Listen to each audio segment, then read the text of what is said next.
حدثنا يحيى بن بكير حدثنا الليث عن عقيل عن ابن شهاب عن أبي سلمة عن أبي هريرة رضي الله عنه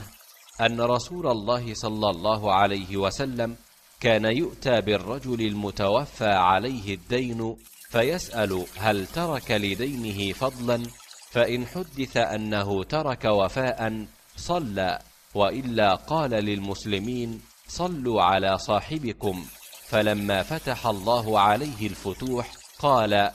أنا أولى بالمؤمنين من أنفسهم، فمن توفي من المؤمنين فترك دينا فعلي قضاؤه، ومن ترك مالا فلورثته।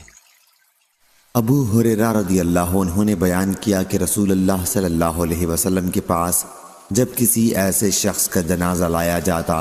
जिस पर कर्ज होता तो आप दरियाफ्त फरमाते कि मरने वाले ने कर्ज की अदायगी के लिए तिरका छोड़ा है या नहीं। अगर कहा जाता कि इतना छोड़ा है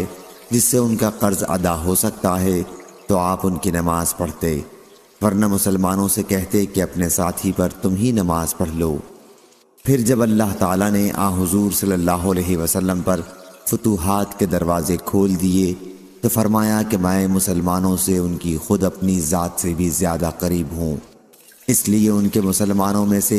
जो कोई वफ़ात पाए और कर्ज छोड़े